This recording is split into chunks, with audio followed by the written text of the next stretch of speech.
मैं हूं शिवाजी साटम और आप मुझे एसीपी प्रद्युमन के नाम से जानते हैं। For more episodes of CID subscribe to Sony Pal and hit the bell icon.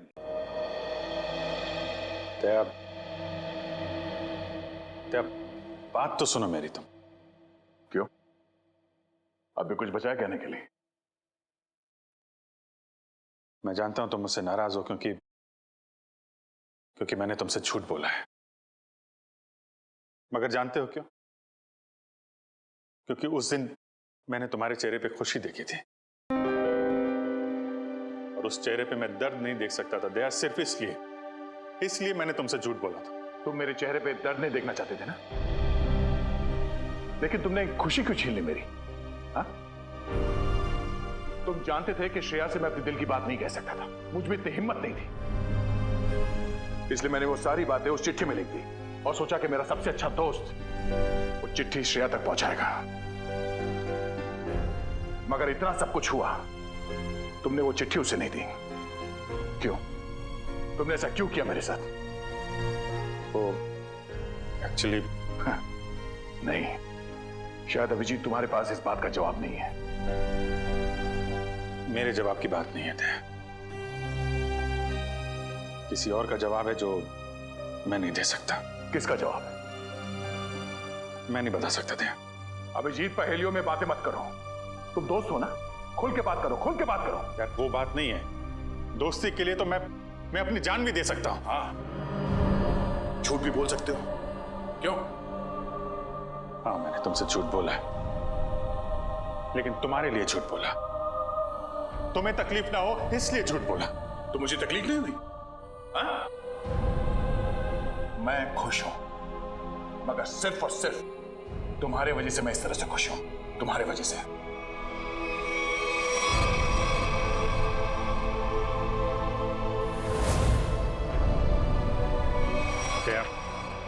एक मिनट यार, प्लीज, ये श्रेया का गुस्सा मुझ पे मत उतारो यार। मैं गुस्सा श्रेया पे नहीं, मुझे गुस्सा तुम पे आ रहा है। क्यों? कसूर क्या है मेरा? यही कि मैं तुम्हें खुश देखना चाहता हूं। अरे यार, सिद्धार्थ वाली बात तुमसे किसने बताई? श्रेया के घर कौन लेके गया था तुम्हें? अरे तुम और श्रेया एक साथ होते तो दुनिया में सबसे ज्यादा खुश मैं होता यार, मैं। मगर श्रेया और मैं एक साथ तो नहीं है ना? हाँ? और मैं खुश भी नहीं हूं। यार अब इन बातों में कुछ रखा नहीं है, भूल जाओ। ठीक है, मैं भूलने के लिए तैयार हूं, मगर मेरे दिल की तसल्ली के लिए एक बार मुझे बता दो, तुमने वो चिट्ठी श्रेया को क्यों नहीं दी? नहीं, वो उसका जवाब मैं अभी नहीं दे सकता दया यार, मुझसे मत पूछो। क्यों ना पूछूं?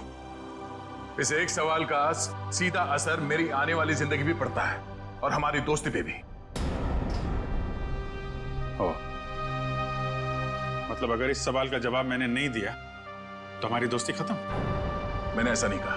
अरे रहने दो यार, अगर हमारी दोस्ती इतनी सस्ती है कि एक छोटे से आंधी के झोंके से उसकी नींव डगमगा जाए, तो मुझे भी ऐसी दोस्ती में कोई दिलचस्पी नहीं है।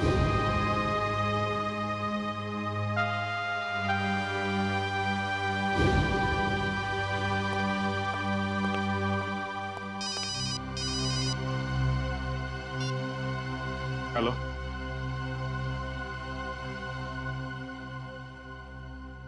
जी हाँ, सीआईडी ब्यूरो। जान खतरे में? एक मिनट, कहां से बोल रहे हैं आप?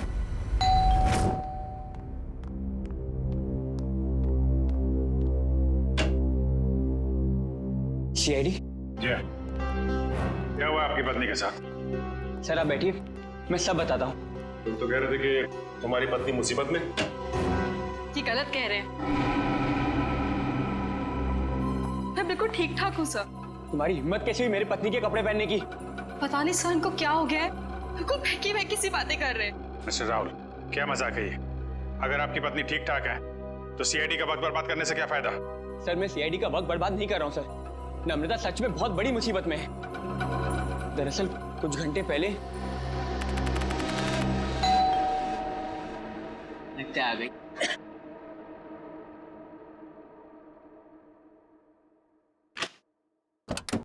हाँ साहब, आपका नया बावर्ची साहब। अरे बॉस, लगता है आप गलत पते पे आ गए। पता भी यही है, घर भी यही है। नम्रता मैम साहब ने मुझे काम पे रखा है खाना बनाने के लिए साहब। कमाल है, नम्रता ने मुझे बताया नहीं कि वो एक नया बावर्ची रख रही है। बोलो साहब, खाने में क्या क्या बनाऊं साहब? अरे वो नम्रता आ जाएगी थोड़ी देर में, वो ही बता देगी खाने में क्या बनाना है। तब तक ये काम करो, तुम मेरे लिए एक कप चाय बना दो। ठीक है साहब। रसोई का है साहब? उस तरफ। उस तरफ। अरे ये चाकू?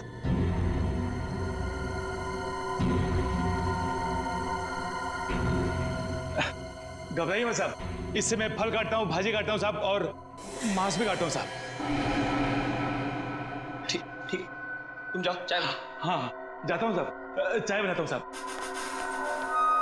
कैसे आदमी को काम पे रख दिया नम्रता ने।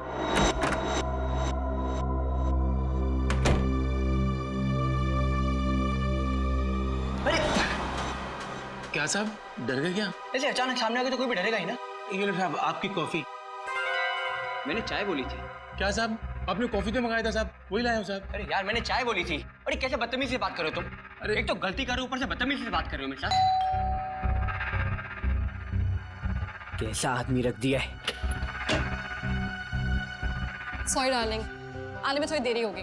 वो मॉल में ना अच्छी सी सेल लगी है तो कुछ ज्यादा ही शॉपिंग कर ली।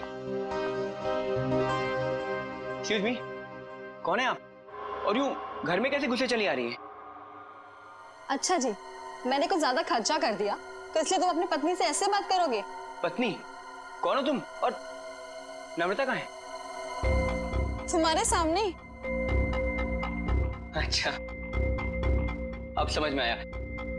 मेरी पत्नी ने ही कहा है ना तुम्हें मेरे साथ मजाक करने के लिए, है ना? राहुल, तुम्हें क्या हो गया? क्यों बहकी बहकी बातें कर रहे हो?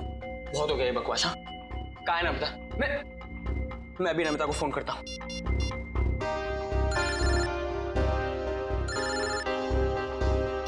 हेलो, कैसे हो?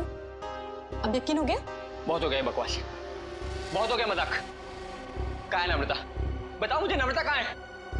कहाँ है नम्रता? क्या किया नम्रता के साथ? राहुल, तुम ठीक तो हो? बुखार बुखार तो नहीं है? छुओ मत मुझे, हाथ मत लगाना मुझे। ये तुम्हें नम्रता ने काम पे रखा था ना? हाँ साहब। कब रखा था? कल। यहाँ और बताओ, क्या यही नम्रता है? हाँ साहब, यही तो है नम्रता मैम साहब। देखो यार, वो कुछ छोटी मोटी चाय कॉफी के बहस करे, तुम झूठ मत बोलो। कौन है ये? नहीं साहब, मैं सच बोल रहा हूँ, यही है नम्रता मैम साहब। सुनो बलराम, तुम ना खाने में मिर्ची थोड़ी कम डालना, साहब को तीखा पसंद नहीं है। ठीक है मैम साहब। क्या हो रहा है यार ये? कुछ तो करना पड़ेगा। क्या करूं? सीआईडी को फोन करता हूँ। सर, तो बहुत अच्छा होगा कि फ्रेडी सर साथ में नहीं है, वरना असली और नकली पत्नी के चक्कर में वो खुद चक्कर खा जाते। ये लीजिए साहब, आप सब लोग के लिए पानी। देखिए सर, देखिए कैसे ये दोनों भैरूपी मेरे घर में घुस आए हैं। न जाने इन्होंने मेरे पति नम्रता के साथ क्या किया होगा। राहुल, मैं ही तुम्हारी नम्रता हूँ। सर आप बेकार की कहानियों पर अपना वक्त बर्बाद कर रहे हैं। मैं कल ही इनको एक अच्छे से डॉक्टर के पास लेके जाऊंगी।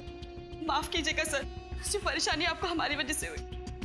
कोई बात नहीं, अब हम लोग यहाँ आ गए हैं तो सारा मामला समझ के ही जाएंगे। मिस्टर राहुल, आपके पास क्या सबूत है कि ये आपकी पत्नी नम्रता नहीं है? सबूत? हाँ है ना सर, मेरी पत्नी की तस्वीरें मेरे फोन में। क्या हो मिस्टर राहुल? हाँ? ये कैसे हो सकता है? इसमें मेरे और मेरी पत्नी की लगभग 100 तस्वीरें थी, अब एक भी नहीं है। याद आया सर, जब मैं नहाने गया था ना, तो मैंने ये फोन इस टेबल पर रखा था। जरूर इसी ने वो फोटो डिलीट की है सर, इसने। मैं कह रहा हूँ। क्या बात कर रहे हैं साहब?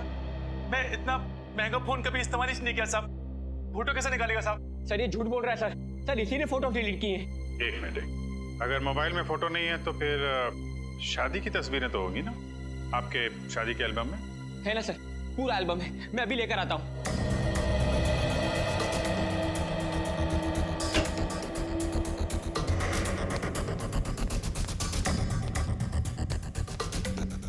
सर ये लीजिए सर, हमारी शादी का एल्बम। अब हो जाएगा दूध का दूध और पानी का पानी।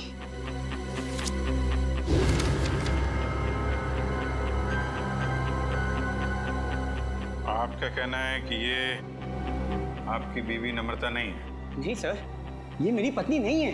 मेरे ख्याल से आप भी ये एल्बम देख लें तो अच्छा रहेगा।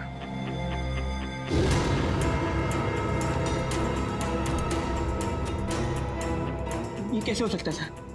ये कोई बहुत बड़ी साजिश है। ये कोई साजिश है मेरे खिलाफ। जरूर इसमें मेरी पत्नी भी शामिल है। उसी ने भेजा होगा इन दोनों को। मिस्टर राहुल, कभी आप कहते हैं कि आपकी पत्नी खतरे में है, कभी आप कहते हैं कि वो आपके खिलाफ साजिश रच रही है। कहना क्या चाहते हैं आप? सर मुझे कोई खतरा नहीं है और ये कोई साजिश नहीं है। मैंने आपसे कहा ना इनकी तबीयत खराब है। तुम चुप रहो, मुंह बंद रखो अपना। एक मिनट, आप नम्रता हैं, आपके पास कोई आईडी वगैरह है? जी हाँ सर, पासपोर्ट है, पैन कार्ड है। आपको जो चाहिए मैं दिखा सकती हूँ। प्लीज। एक मिनट।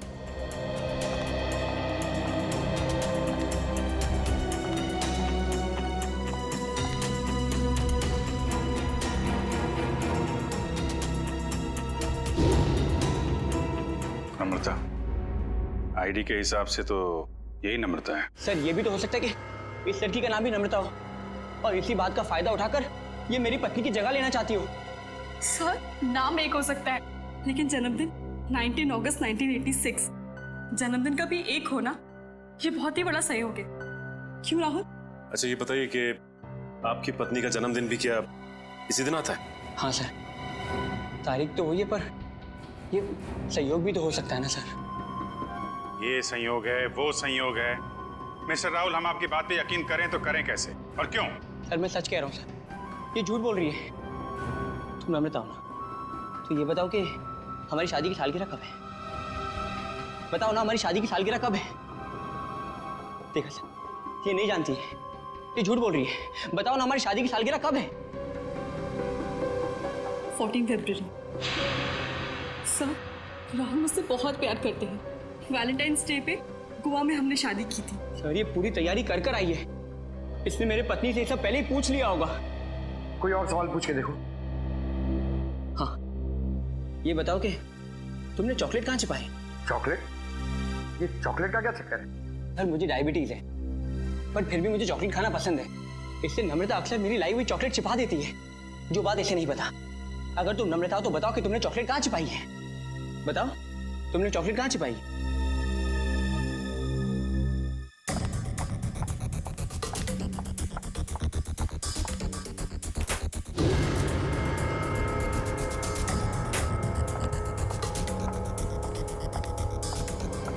ये रही चॉकलेट। मैं तुम्हें खाने नहीं दूंगी, डायबिटीज है तुम्हें। मुझे डायबिटीज नहीं है, मुझे दे दीजिए। अब क्या कहना आपको मिस्टर राहुल? सर ये लोग पूरी तैयारी कर कर आए हैं। ठीक है, एक पल के लिए हम आपकी बात मान लेते हैं, लेकिन ये आपकी पत्नी है या नहीं, इसका जवाब तो इस घर में ही मिलेगा। तलाशी लो करके।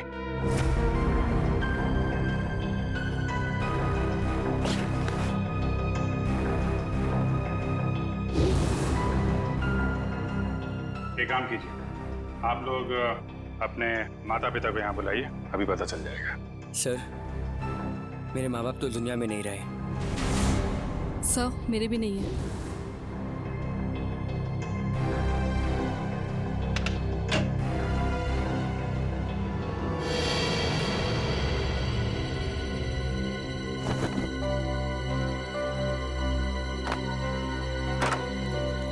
पंकज, ऐसी जगह पे ये डस्टबिन कैसे पड़ा? तो कोई रिश्तेदार दोस्त वो तो होंगे इस शहर में ना, उनको बुलाइए। सर दरअसल हम कुछ ही दिन पहले बैंगलोर से यहाँ शिफ्ट हुए हैं। यहाँ हम किसको भी नहीं जानते। ओह, तो तुमने ये भी पता लगा लिया है?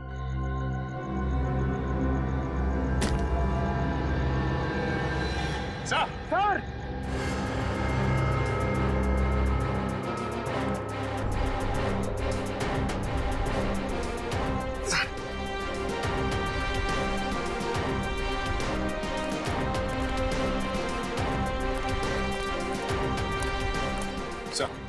लाश।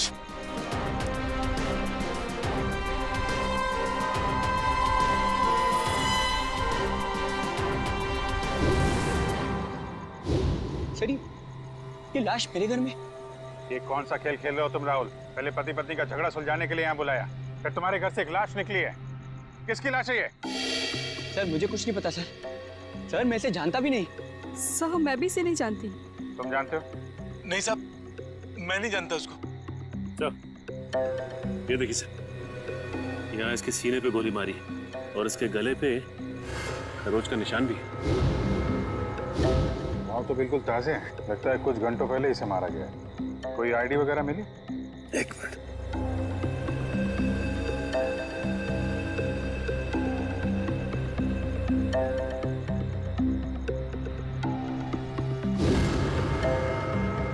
सर इसका नाम पुलकित रॉबिन है। पुलकित रॉबिन? सर मैंने इसका नाम कहीं पढ़ा है। पढ़ा है? कहाँ पढ़ा है? अरे सर ये तो एक बहुत ही मशहूर टीवी सीरियल राइटर है सर, सास बहू का सीरियल। मैं देखता हूँ सर। एक टीवी सीरियल राइटर की लाश मेरे घर में? पंकज, मोबाइल पे देखो, इंटरनेट पे इस पुलकित रॉबिन की फोटो निकालो। देखो कहीं ये वही आदमी तो नहीं।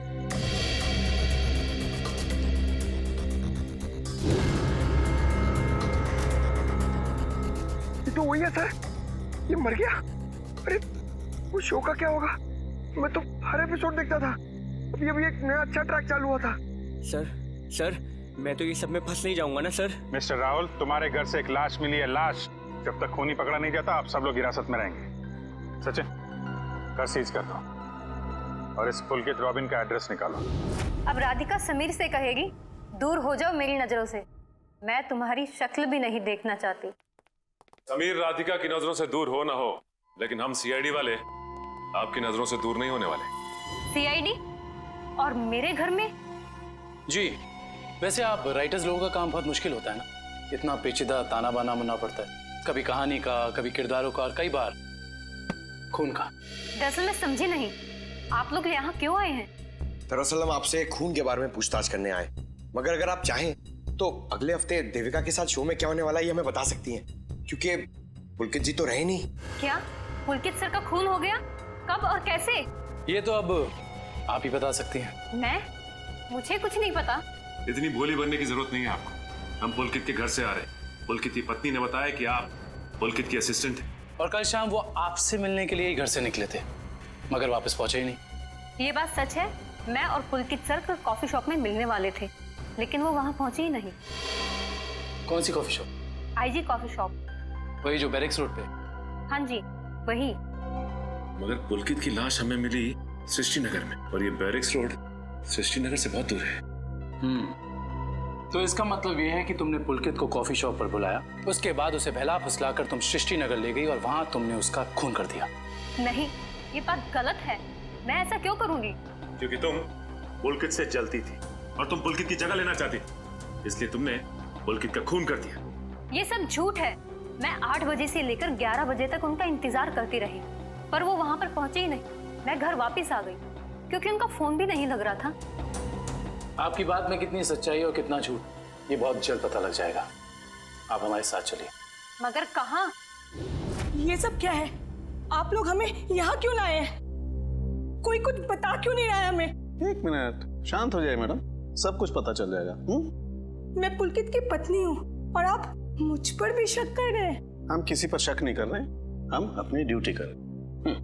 ये आप प्लीज अपना हाथ आगे बढ़ाइए, हम लोगों को आपके खून के सैंपल्स लेने हैं। खून का सैंपल? मगर क्यों?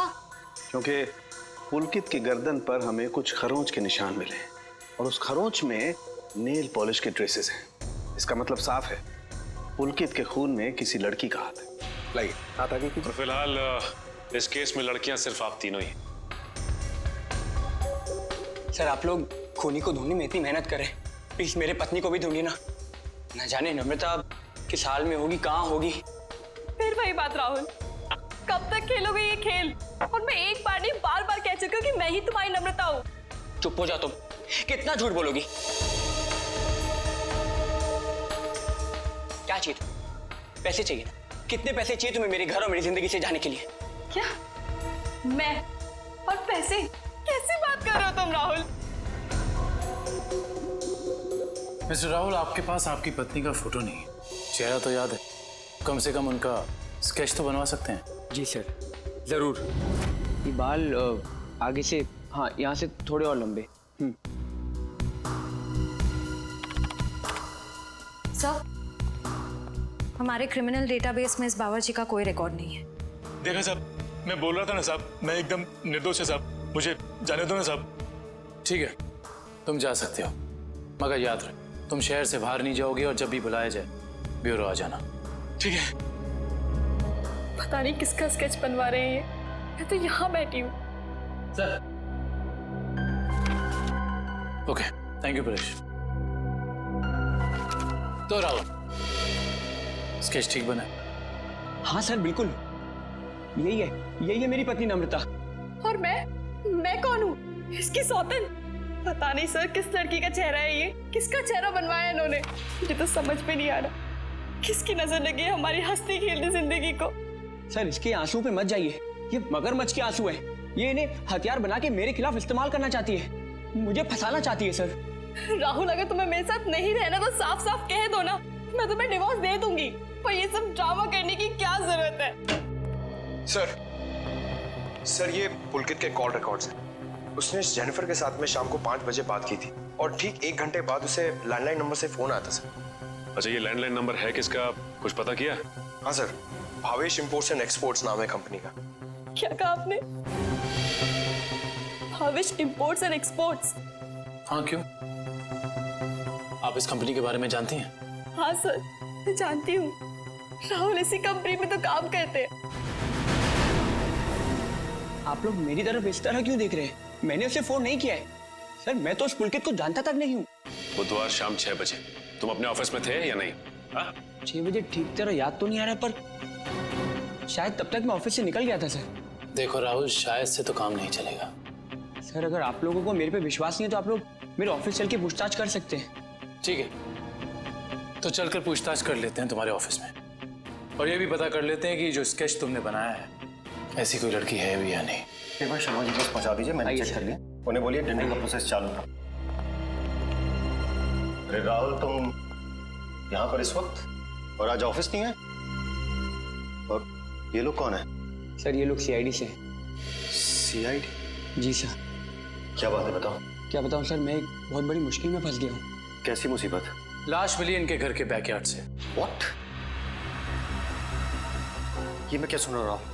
कहीं तुम्हारा इसमें कोई हाथ तो नहीं है? नहीं सर, मेरा इसमें कोई हाथ नहीं है। मैं तो उस पुलकित रॉबिन नाम के आदमी को जानता तक नहीं जिसकी लाश मेरे घर से मिली है। मिस्टर भावेश, आप अपने जरा सारे स्टाफ को बुलाएंगे। सुमित,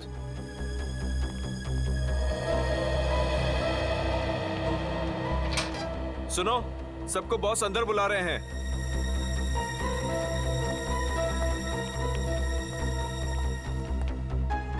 इस फोटो को देखिए, ये आदमी पुलकित है जिसकी लाश हमें राहुल के घर से मिली। कोई पहचानता है इसे?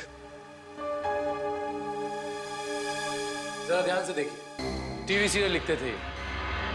आप इसे पहचानते हैं या इनसे जुड़े किसी आदमी को जिनका इनके साथ संबंध हो? ऐसा तो हो नहीं सकता कि आप में से कोई भी इन्हें नहीं जानता, क्योंकि आपके ऑफिस के लैंडलाइन से फोन किया गया था शाम को 6 बजे बुधवार। व्हाट? तो शायद राहुल ने ही किया होगा। मैं क्यों फोन करूंगा सर, मैं तो उसे जानता भी नहीं। और ऐसा भी तो हो सकता है कि इसी ऑफिस से किसी और ने फोन किया हो। और तो और सर, मैं तो जिस घर में रहता हूँ घर भी मुझे ऑफिस की तरफ से मिला है। Interesting, very interesting. आप में से किसी को याद है कि बुधवार को राहुल कितने बजे तक ऑफिस में था? हाँ सर, 5:30 बजे तक। 5:30 बजे, और पुलकित को फोन किया गया 6 बजे। हरीश जी, बहुत बहुत शुक्रिया हमारी दुविधा दूर करने के लिए। Thank you. हरीश, क्या तुम मेरा एक काम और करोगे? हाँ बोलो। तुम्हें याद है तुम वो इम्पोर्टेंट पेपर्स लेकर मेरे घर आए थे? हाँ याद है। तब तुम मेरे पत्नी नम्रता को मिले थे ना? हाँ राहुल, लेकिन उस बात का इस खून से क्या लेना देना है? लेना देना है, क्योंकि एक अनजान औरत मेरे घर में घुस आई है और मेरे पत्नी होने का नाटक कर रही है। क्या तुम प्लीज उसे चल के मेरे लिए पहचान सकते हो? हाँ श्योर। कहाँ है वो औरत? नीचे हमारी गाड़ी में बैठी हुई, आइए हमारे साथ। देखना सर, अब इस औरत का भांडा फूट जाएगा। धीरज रखिए, अभी पता चल जाएगा। अरे हरीश जी, कैसे हैं आप? हेलो नम्रता, मैं ठीक हूँ, तुम कैसी हो? क्या बताओ, पता नहीं राहुल को क्या हो गया। हरीश, ये तुम क्या कह रहे हो यार? ये मेरी पत्नी नम्रता नहीं है। व्हाट? ये कैसी बात कर रहे हो राहुल? यही तो नम्रता है, तुम्हारी पत्नी, जिससे तुमने मुझे मिलवाया था। अब क्या कहना है मिस्टर राहुल आपका? है कोई जवाब आपके पास? हरीश, लगता है तुम्हारी आंखों का नंबर बढ़ गया है। जाके अपनी आंखें टेस्ट करवाओ। तुम एक ही बार मिलो इसलिए शायद इसे पहचान नहीं पा रहे हो। हाँ मिस्टर राहुल, मेरे चश्मे का नंबर जरूर बढ़ गया है, लेकिन मेरी याददाश्त कमजोर नहीं हुई है। यही नम्रता है। यकीन नहीं होता ये सब में तुम भी शामिल हो। सर मैं कह रहा हूँ, पुलकित के खून में ना इसी का हाथ है। अरे ये कैसी बात कर रहे हो राहुल? तुम्हारा दिमाग खराब हो गया? सर ये झूठ बोल रहा है। मैं ठीक कह रहा हूँ सर। राहुल, ठीक और गलत का फैसला हम लोग करेंगे, आप नहीं। सर मैं आपको कुछ बताना चाहती हूँ। सर कुछ साल पहले राहुल को एक मानसिक बीमारी थी और शायद उन्हें वो बीमारी वापस हो गई है। क्या? इतनी बड़ी बात तुमने हमसे छुपाई क्यों? ये भी पता कर आई हो तुम? सर ये सच है कि मुझे बीमारी थी, पर अब मैं बिल्कुल ठीक हूँ। अब चाहे तो बैंगलोर में मेरे साइकियाट्रिस्ट से बात कर सकते हैं। हाँ सर, मैं भी वही कह रही हूँ। ये बिल्कुल ठीक हो गए थे, पर शायद इन्हें दोबारा दौड़ना पड़ रहा है। ये मुझे पहचानने से इनकार कर रहे हैं। सर शायद इन्होंने ही पुलकित को मारा होगा। चुप हो जाओ तुम।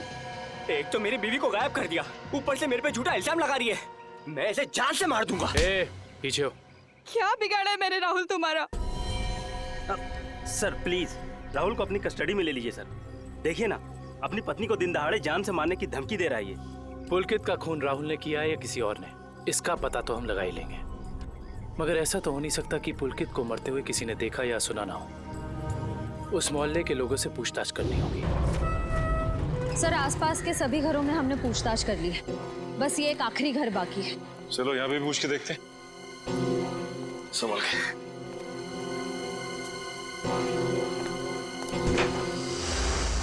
दरवाजा खुला हुआ। तो इस तरह से दरवाजा क्यों खुला छोड़ेगा?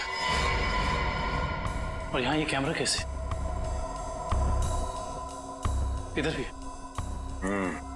कुछ तो गड़बड़ है यहाँ पे। एक काम करते हैं, इस घर की तलाशी अच्छी तरह से लेते हैं।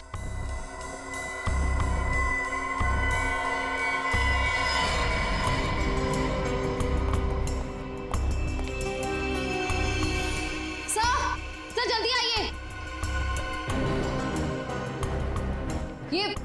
ये देखिए एक और कैमरा, 2 कंप्यूटर स्क्रीन, स्पीकर्स और हेडफोन्स। 2 कंप्यूटर स्क्रीन एक साथ बाहर, और यहाँ कैमरास भी लगे। कहीं यहाँ वीडियो एडिटिंग तो नहीं चल रही? इसे ऑन करो।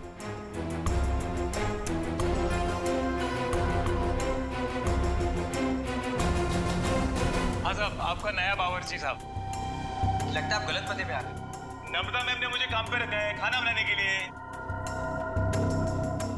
चाय बनाता हूँ साहब। अरे जाओ ना। अभी क्या है? सॉरी डार्लिंग, आने में देर हो गई। वो मॉल में ना सेल लगी थी तो कुछ ज्यादा ही शॉपिंग करनी। माय गॉड, कोई कैमरा लगा के राहुल के घर पे नजर रखे हुए। क्या हुआ आपकी पत्नी के साथ? सर आप बैठिए, मैं सब बताता हूँ। सिर्फ राहुल की नहीं, सीआईडी की भी। मैं तो बिल्कुल ठीक ठाक हूँ। सर एक बात समझ में नहीं आ रही है, इतनी दूर से सीआईडी का वक्त बर्बाद करने से क्या फायदा है?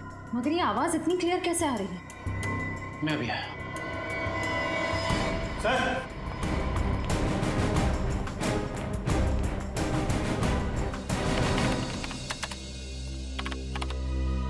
एक काम करते हैं, इस जगह को अच्छी तरह से छान मारते हैं। हो सकता है यहाँ कुछ मिल जाए। हाँ?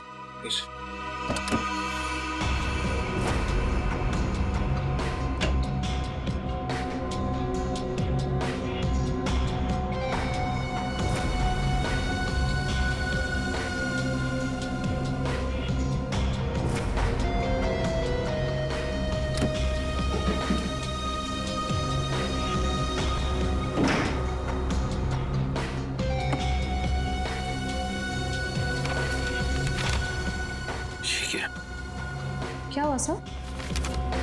ये देखो, जमीन के पेपर्स। ये घर किसी गिरधारी के नाम पे है।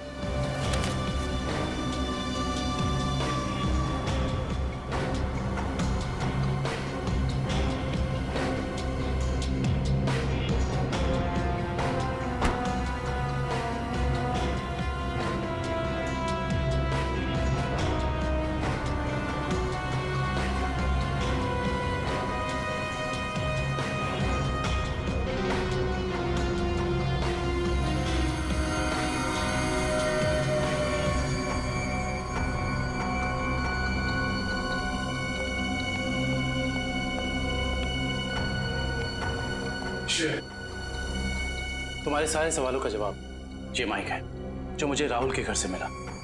स्पीकर के अंदर छुपा के रखा हुआ था। इसका मतलब गिरधारी जो राहुल के घर पे नजर रखे हुए था, उसी ने माइक लगाया यहाँ पे। कौन गिरधारी?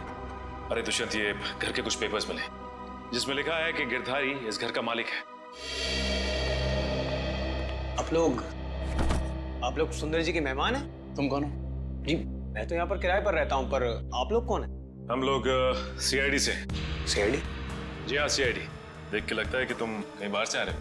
ना सर, मैं तो अभी गोवा से आ रहा हूँ, पर आप लोग यहाँ पर सुंदर जी ने कहीं कुछ। एक मिनट, ये सुंदर कौन?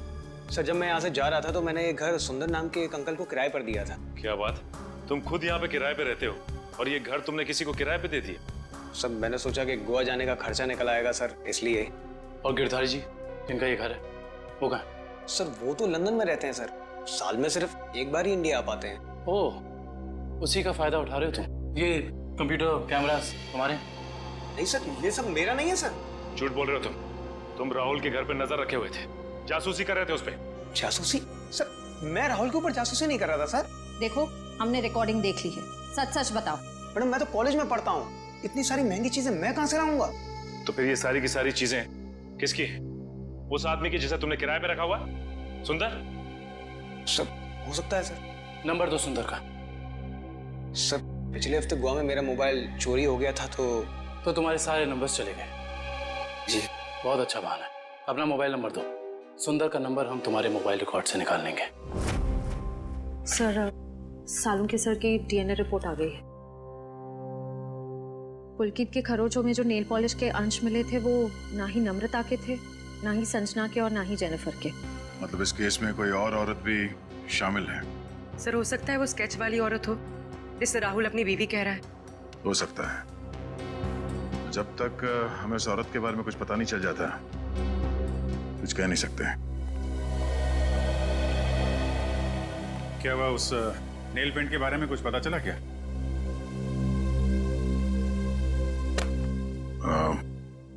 पूरी मुझे कुछ काम है, मैं बाद में आता हूँ।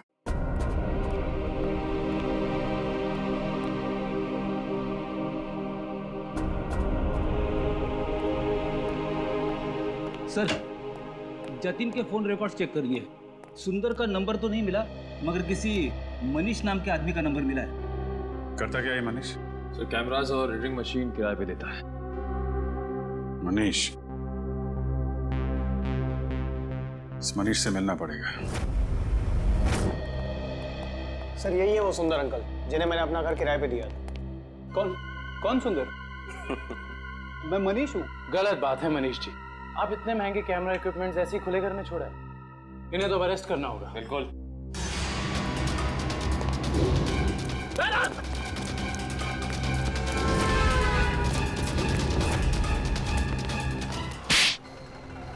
मेरा कोई इरादा नहीं था सर, मैंने तो वही किया जो मुझसे कहा गया था करने के लिए।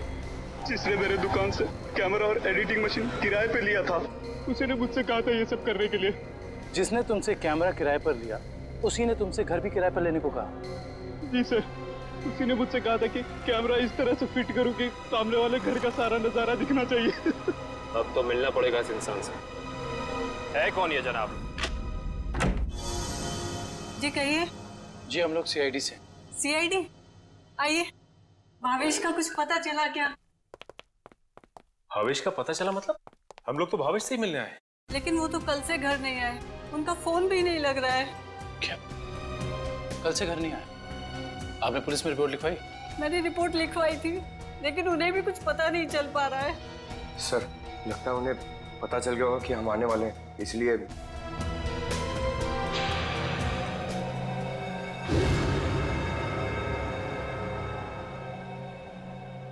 एक मिनट, क्या ये आपके पति भावेश है? जी हाँ। ये केस तो और पेचीदा बनता जा रहा है। सब मेरे पति भावेश को ढूंढ निकालिए। देखिए मैम, आप चिंता मत कीजिए, अब भावेश का नंबर दीजिए हमें। जी 197985643।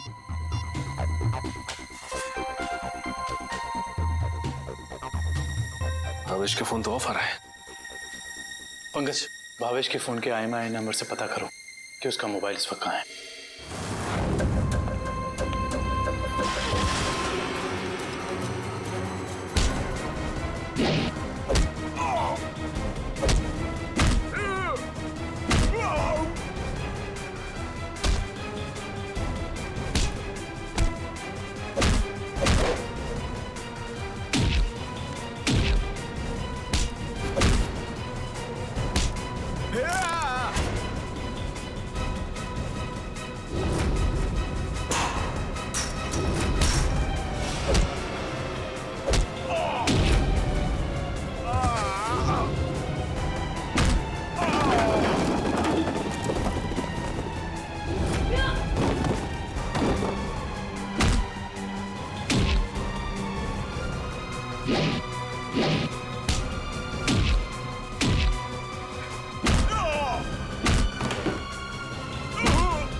मुझे भावेश ने नम्रता को अगवा करने के लिए कहा था। क्यों भावेश, क्या बिगाड़ा था नम्रता ने तुम्हारा? बहुत लंबी कहानी है। कोई बात नहीं मिस्टर भावेश, सीआईडी के पास मुजरिमों की दास्तान सुनने के लिए हमेशा वक्त रहता है। शुरू कीजिए अपनी कहानी। ये उस वक्त की बात है जब मैं शहर में नया नया आया था। टेलीविजन की दुनिया में लेखक के तौर पर नाम कमाना चाहता था। अलग अलग तरह की कहानियां लिखी, अलग अलग तरह के किरदारों को जन्म दिया। मेरी आंखों में सिर्फ एक ही सपना था कि किस तरह मेरी कहानी छोटे पर्दे पर साकार हो जाए। मगर तुम्हारा तो इंपोर्ट एक्सपोर्ट का बिजनेस था ना? क्योंकि मेरे साथ कुछ ऐसा हुआ जिसने मुझे मजबूर कर दिया अपने सपनों को कुचलने के लिए। जिसके साथ मैं किराए के घर में रहता था, जिसे मैं अपना दोस्त समझता था, उसने मुझे धोखा दिया। उसने मेरी कहानी चुराई और एक चैनल में बेच दी और रातों रात अमीर बन गया। हर तरफ उसी के चर्चे, उसी की बातें। मैं ये सदमा बर्दाश्त नहीं कर पाया और फिर मैंने अपने करियर को नई दिशा दी और भावेश इंपोर्ट एक्सपोर्ट का बिजनेस शुरू कर दिया। मगर इस सब का मेरी किडनैपिंग से क्या लेना देना है? ये बात सच है कि मैंने अपनी लाइन बदल दी थी, लेकिन ये भी सच है कि मेरे अंदर एक राइटर छुपा हुआ है। टेलीविजन में कुछ कर गुजरने का जुनून है मेरे अंदर। मैंने वापस कलम उठाई और एक अनोखे रियलिटी शो का कॉन्सेप्ट लिख डाला, जिसमें पति पत्नी में से किसी एक की जगह एक अजनबी अगर उनके घर आ जाए तो फिर उस पार्टनर की क्या प्रतिक्रिया होगी। इस तरह का रियलिटी शो लिखा था मैंने। क्या ये सब एक रियलिटी शो था? चैनल को मेरा कॉन्सेप्ट बहुत अच्छा लगा, लेकिन वो ये जानना चाहते थे कि इसे पर्दे पे कैसे उतारा जाए। तो मैंने एक पायलट एपिसोड बनाने के बारे में सोचा और एक्सपेरिमेंट के तौर पर मैंने अपनी कंपनी में आए हुए नए एम्प्लॉय राहुल को शामिल किया। वाह, कमाल है। अगर तुम एक रियलिटी शो ही बनाना चाहते थे तो एक जायज ढंग से भी बना सकते थे। फिर कानून को अपने हाथ में लेने की क्या जरूरत थी तुम्हें? मैंने कोशिश तो की थी जायज तरीके से करने की, लेकिन किसी ने मेरी मदद नहीं की। तो मैंने सोचा कि क्यों ना कुछ दिनों के लिए नम्रता को अगवा कर लिया जाए और फिर मैं अपने दो कलाकारों बावर्ची और नकली नम्रता को उसके घर भेज दूंगा और काम होने के बाद असली अमृता को फिर उसके घर भेज देता। और इसमें वो टीवी राइटर पुलकित रॉबिन, वो कहां से आ गया? पुलकित रॉबिन ही वो शख्स है जिसने मेरे आइडियाज, मेरी कहानी चुराई और मशहूर हो गया। उसे पता चल गया था कि मैं चैनल में कुछ बड़ा रियलिटी शो का आइडिया लेकर जाने वाला हूं। बस उसी की जासूसी करने के लिए यहाँ पर आया हूँ। आज तो पता लगाना ही पड़ेगा कि भावेश कौन सा बड़ा कंसेप्ट चैनल वाले को बेचने वाला है।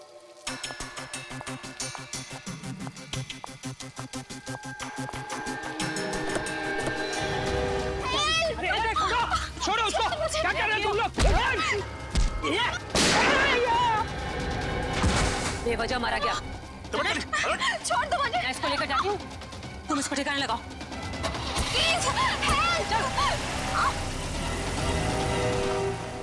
घर पहुंचकर जब मैं मेरे लगे हुए कैमरा की फुटेज देख रहा था, तब मैंने देखा कि इस मुन्नी ने पुलकित का खून कर दिया है और मेरे बने बनाए प्लान को चौपट कर दिया। मैं उसे मारना नहीं चाहती थी, वो खुद बीच में आ गया था। और जब आप लोग मेरे ऑफिस आए, तब आप लोगों को देखते ही मैं समझ गया कि अब सीआईडी से बचना नामुमकिन है। मैं बहुत घबरा गया था और उसी घबराहट में मैं यहाँ मुन्नी से मिलने आ गया। मुन्नी, तुमने मुझे फंसा दिया। पता है सीआईडी मेरे ऑफिस तक चली आई। एक तो पुलकित को मारा, ऊपर से उसकी लाश मेरे घर में छुपा दी। बोला था ना सेठ, लड़का लोगों को नहीं पता था कि तुम्हारा घर राहुल की कंपनी में आता है। अरे मैंने तुम्हें सिर्फ किडनैप करने के लिए कहा था, वो भी कुछ दिनों के लिए, और तुमने पूरा रायता फैला दिया। याद रखना मुन्नी, अगर सीआईडी ने मुझे गिरफ्तार किया ना, तो मैं तुम्हारी सारी पोल खोल दूंगा। कहाँ रखा है? बोल। नहीं बताऊंगा। नहीं, मुन्नी ठीक नहीं करेगा। तो अब वो टेप कहाँ है जिसमें मुन्नी की रिकॉर्डिंग थी? मेरे मैनेजर हरीश के पास। सिर्फ वही एक शख्स था जिसे मेरे रियलिटी शो के आइडिया के बारे में पता था। और वो माइक, वो कब लगाया राहुल के स्पीकर में? वो स्पीकर राहुल का नहीं था। वो स्पीकर भी गिफ्ट के तौर पर मैंने राहुल के घर भिजवाया था। जब हरीश उसके घर फाइल लेकर गया तो उसी के साथ मैंने स्पीकर भिजवा दिया था। लेकिन आपने हमारे विश्वास के साथ खिलवाड़ किया है भावेश जी। मुझे माफ कर दीजिए। मैं तो बस ये सोच रहा था कि टेलीविजन में मुझे नाम कमाने का इससे अच्छा मौका नहीं मिलेगा, बस इसीलिए मैंने ये सब कुछ किया। मुन्नी को तो फांसी होएगी, तुम्हारा जुर्म भी कुछ कम नहीं है भावेश। बिल्कुल, क्योंकि मिस्टर भावेश आपने एक किडनैपिंग करवाई और उस दौरान एक आदमी का खून हुआ है। आपके भविष्य का फैसला तो अब अदालत करेगी। सर क्या हुआ है? आप लोग मुझे बता क्यों नहीं रहे? जरा रुको, अभी पता चल जाएगा।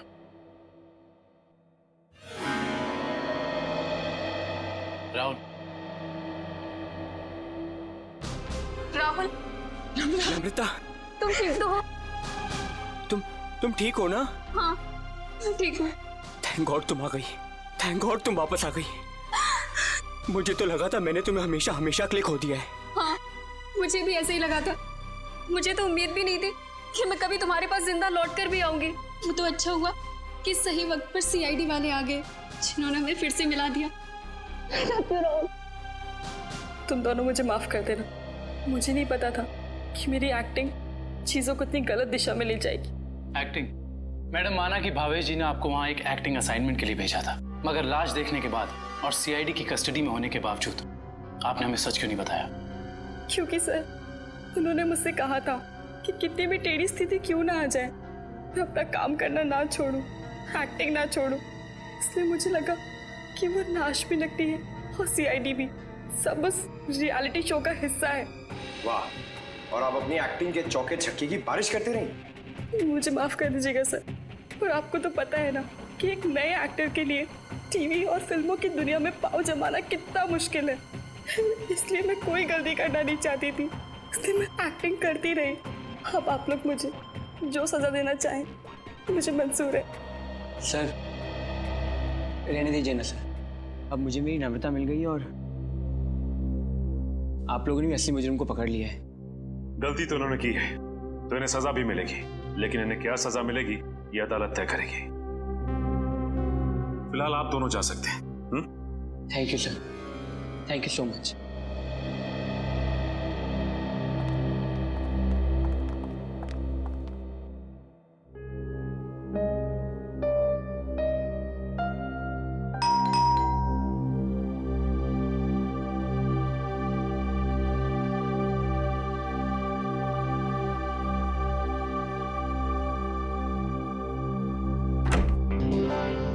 तारिक, आवा, अच्छा हुआ तुम आ गई।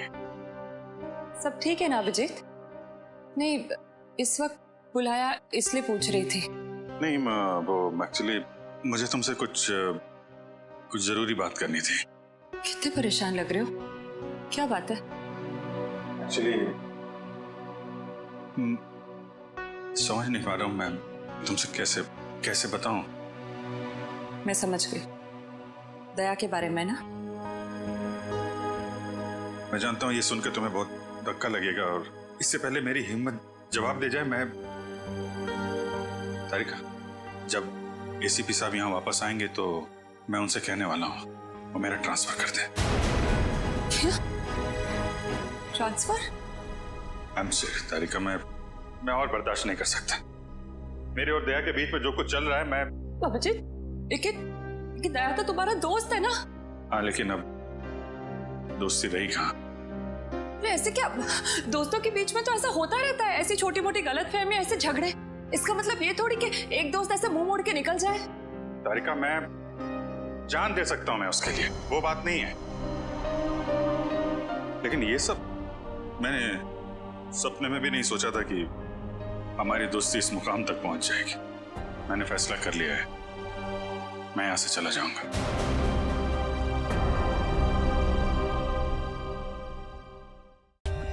For more updates, subscribe to our channel, click the show links and enjoy watching the videos.